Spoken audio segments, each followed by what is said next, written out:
Okay, let's go ahead and get started here. All right, so I'm your presenter today. My name is Kyle Klein, developer advocate. Thanks for joining. I'm very passionate about empowering XM developers like yourselves to customize and integrate with Qualtrics through our developer platform.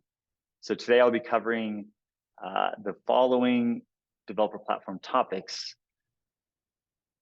So as you can see here, we have many agenda items. We'll spend about 25 minutes covering the items 1 through 5. We'll starting with the overview of the developer platform and concluding with the item number 5, resources. So this webinar is targeted towards XM developers. So the focus will be more on the technical side and less on the business side. So just some housekeeping items. There's a Q&A feature here in Zoom. So you may ask questions throughout the webinar using that feature. My fellow developer relations teammate, Hubert, will be reviewing these questions throughout the webinar and providing answers where possible. We do have a bonus kind of 15 minutes at the end allotted for anyone who would like to stay on. It's totally optional, but we'll do a more dedicated Q&A session at that point. And then any questions that we didn't answer throughout, we'll also try to address at that time. So there'll be 2 more polls that I'll be kicking off throughout this presentation. And so they each have 3 questions. And the person with the most correct answers, a person or persons, will not only win my everlasting respect, but also they'll get a mention in our upcoming XM developer newsletter. So it's high stakes for sure for that, but just want to make this more engaging and entertaining for you all. And this presentation, the content here, we'll be sending it out to you after the webinar is over, probably in the next 24 hours. So don't feel like you need to take very detailed notes or write down links. You'll get access to this with all the links intact, so you can then just click on them and peruse this information at your leisure. All right, so let's start off with the overview of the developer platform. First, by talking about what is an XM developer. So that's what I called all of you. And here's both the definition of what an XM developer is, as well as some examples of it. So in these kind of personas that we have listed out there, if you feel like you don't match up with any particular one of those, please let us know, via the Q&A or even after the fact. But those are the kind of 4 main personas that we think of when thinking of an XM developer. So let's talk about why. Why should you want to build on the developer platform? So from a developer perspective, building on the Qualtrics developer platform is pretty straightforward. And that's thanks to the many extensibility areas and mediums, especially the extension SDK, which we'll discuss in more detail later. We also have robust tooling. And what's getting me really excited about is some new investments that we have in generative AI powered tools, such as a virtual assistant that is in prototype phase right now. And we're looking to get that out as soon as we can to make it much easier and faster for you all to find information from within our extensive documentation repository. And we also want to make it easy for you to not only find that documentation, but then take action on it. So we'll be doing a preview of that functionality in probably the next quarter. And for those of you who are interested, we will send out some communication about that when it's ready and you can sign up to take part. And then another thing I wanted to highlight is the increased visibility into integrations. So that's, in the works, where we want to make it easier for you to have that visibility into, the performance as well as, the usage for your integrations and customizations that you've built with our tools. So now that we've covered that, let's talk about another old guard extensibility area of Qualtrics, which is the public API. So you know what? The Qualtrics public API is indeed a tale as old as time. It's been around for many, many years. It predates me. So before I joined Qualtrics, they had a version of the public API, but it has grown a lot in the time that I've been here. And now it's a comprehensive and very thoroughly documented integration medium through which you as XM developers can integrate with Qualtrics from external systems, platforms, and processes. So two of the new exciting features that I wanted to mention that are really recent are the Postman collection, which enables you to easily test and explore the different endpoints using the Postman tool. And then also the API usage report, which empowers Qualtrics customers to see who and how the API is being used within their Qualtrics brand, giving them that visibility. And then from the developer side, that allows you to not have to, if they ask for it, try to share that information on your side. It should be already visible for them, so making your lives a little bit easier. All right, let's continue on to the extension SDK. So in contrast to the public API, the extension SDK is much younger, but it has grown rapidly in the last few years. Yeah, to properly set the stage for the extension SDK, let's talk about first what extensions are. So there is a good example of an extension SDK, which I like, which is this holiday popcorn tin. Some of you may be familiar with this, but this is something I grew up cherishing and being excited about every holiday season in my family home. And so the extension can be compared to the popcorn tin, because that tin has that container contains all the goodness of the popcorn, but it is just the vehicle that transports it. It's got some useful information, nutritional facts. It has some marketing, as you can see here by this, beautiful landscape that's wrapped around the container, and it's appealing. It's what you first see when you, as a customer, go to the store and look to buy it. So that is what an extension is. And then what actually makes the extension kind of valuable is the content inside, which are plugins. And in the context of this example are the popcorn, right? And in this example, there are many popcorn flavors. As you can see, there's the cheese, the caramel, and the butter. And so, my favorite was always the cheese, and that was the first one to go. Then the caramel, and then last the butter. But extensions in Qualtrics are made up of one or more plugins, and the plugins are the specific kind of functionality that the extension provides to the user, and those are tied to different product areas within Qualtrics, and we'll cover those in just a minute in more detail. So now that we understand a little bit more about extensions and plugins, there are two major types of extensions. There's private extensions. So, and there's a process there that you follow to build and share your private extension. And those are meant for, if you're a customer who wants to build an extension just for your company and just that's it, then that would be a private extension. If you are, let's say, a partner who wants to deliver an extension for a particular customer, then that would also be a private extension. The public extensions are ones that, let's say it's like Slack or a big company at SaaS that wants to build an extension that lives within Qualtrics, and then put it on our marketplace. So, and that's the same process, except for you have to get certified and then also publish to our marketplace. So that's the extensions in a nutshell. And what's different about extensions versus going the public API route is that these extensions live within the Qualtrics UI. They're discoverable there, they're managed there, giving a kind of very native-like experience for the customer as they use them. Hopefully I'm not making you too hungry for this popcorn. So here are the different kind of plugin types that we have as part of the extension SDK. and we have 7 of them currently. The ones that are generally available are highlighted in green. They're the first 4.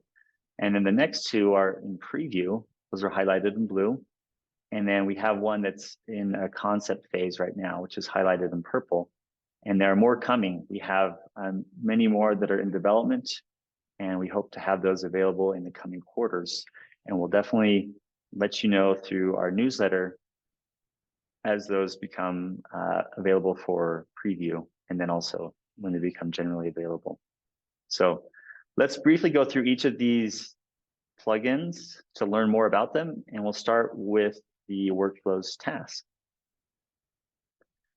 So workflows task is, let me just check the chat here. Okay, yes. For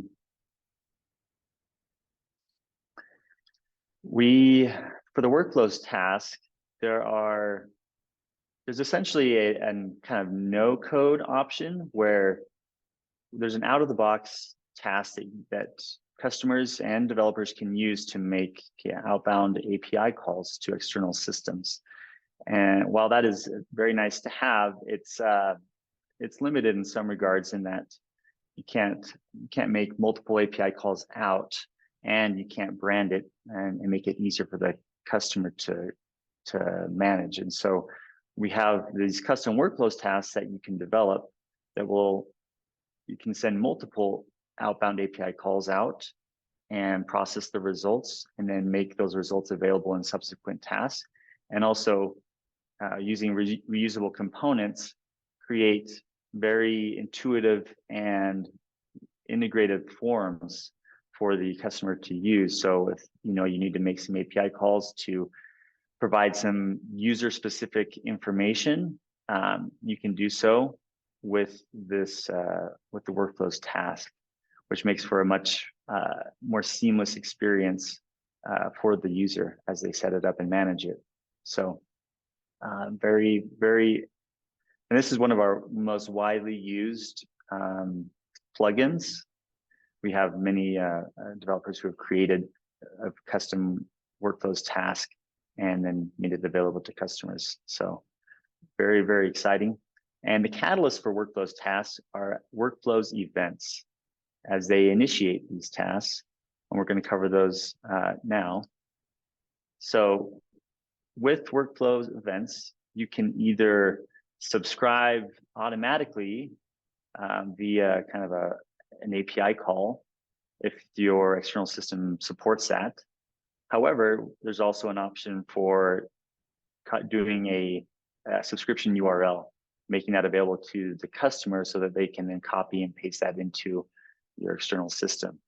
And this allows you to create a custom kind of trigger or initiation of a workflow that's branded, and you can use all the same reusable components that are similar to the workflows task to provide a nice customized experience for the customer as they're setting it up and managing it. So this is very powerful. And now let's move on from the workflows area into the data visualization, starting with the reporting widget plugins. So reporting widgets allow you to create either custom visualizations that don't exist natively within the widget offering that we have at Qualtrics, or pull in external data in real time and kind of join that with Qualtrics data to then produce kind of added value in a widget or a visualization form. So this one is also another one of our more popular plugins, and it's been around for a while, and there is very many kind of use cases you can have for this. And what's really cool is that you can create a very, depending on the use case, simple or even complex visualizations using whichever libraries that you're most familiar and comfortable with.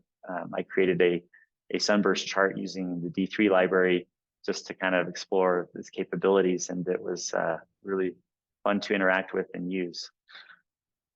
So, and then similar to reporting widgets, the next plugin type that we'll talk about also deals with visualizations, and that's embed insights.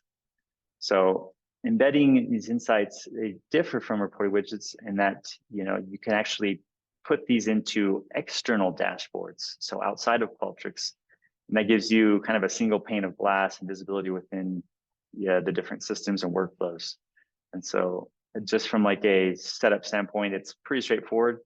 You authenticate via OAuth 2, you request a new embedding session and save the resource URL. And then when you're ready to display it, you authenticate another session and then use your own controls to determine visibility and access controls for the embedded insight, which is basically either a widget from a dashboard or an entire dashboard itself from Qualtrics. So now that we're sharing the security responsibilities here, since we're taking this outside of our platform and into yours. And so we authenticate and make sure that the right people have access to the embed sessions, but then on your side, you'll need to verify that only the right people actually see and interact with the visualization or dashboard. So just keep that in mind.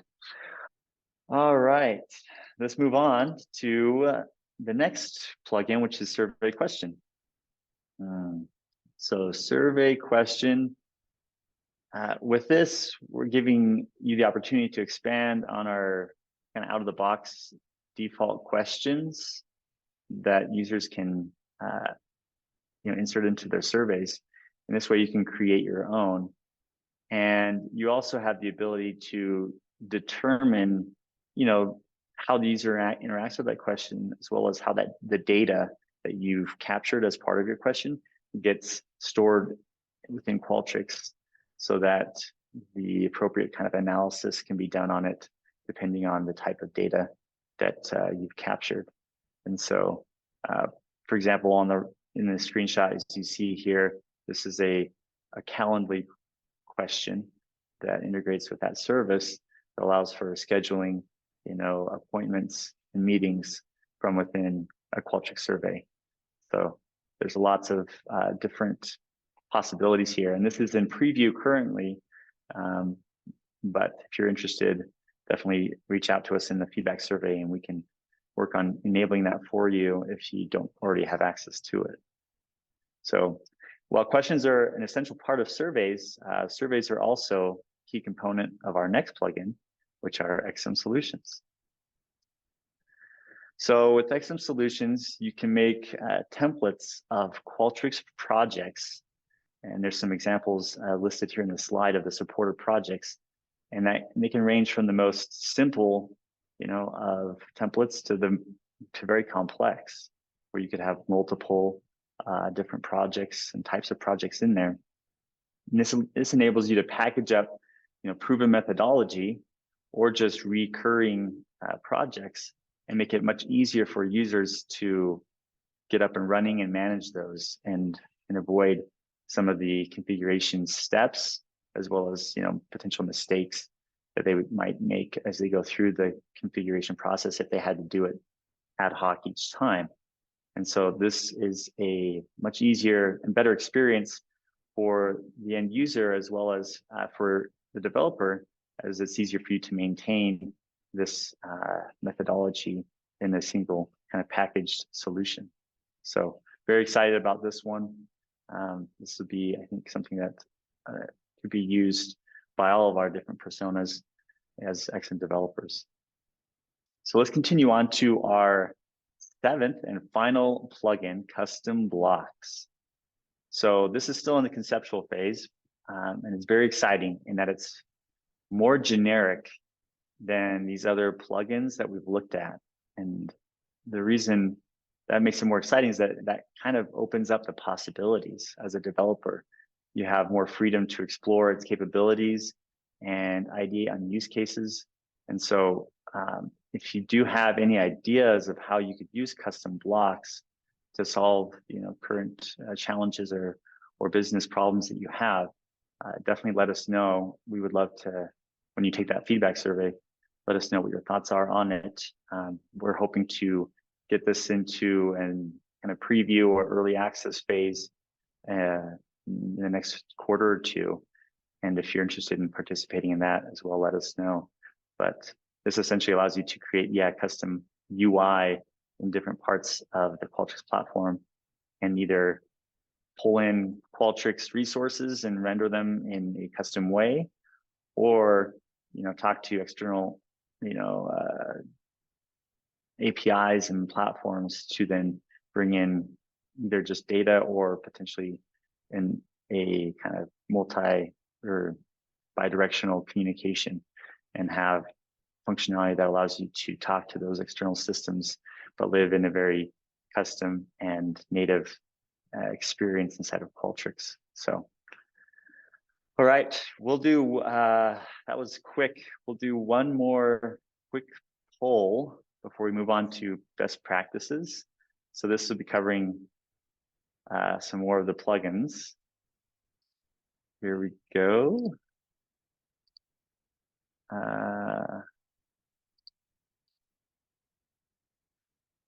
All right.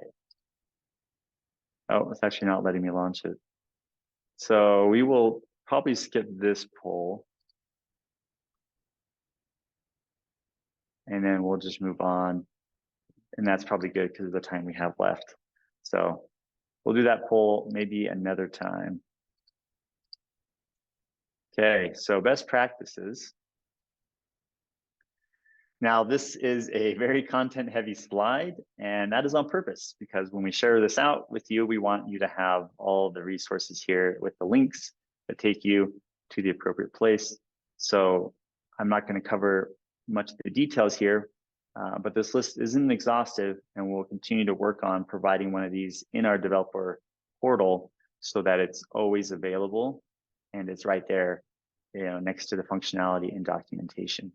So, but this is some of the key areas to understand, especially if you're brand new to the developer platform. So our next topic is resources and feedback. All right, so this one is also a content heavy slide, but in terms of these images. So this is actually a new onboarding/welcome email that we send to XM developers that register. And this is a new development. So many of you may not have seen this before, but when you first join and sign up, this is an email that will get sent to you. And so because of that, I wanted to include it here since it's pretty comprehensive, the different types of resources that we want you to have as you get started. And this will also link out to a accessible version so that you can just click on one of these images and it'll take you to that, and you can see the content that you may have missed because it was a recent launch. So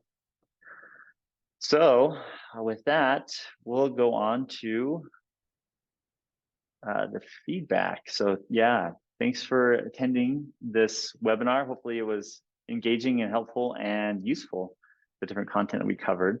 We want to hear your feedback. And so within 24 hours, you'll receive an email with the survey attached to it. And we'd love to get your feedback on that in terms of how this webinar was for you and how we can improve. And if you end up reading this presentation later, there'll also be a link embedded in it that you can click on that'll take you to the survey. So yeah, thanks for joining. And then we'll move on to Q&A. So this is the optional part of our webinar. We have about a minute left of the 30 minutes. So if you want to stay on for another 15 minutes and do questions and answers, we can do that. But thanks for joining.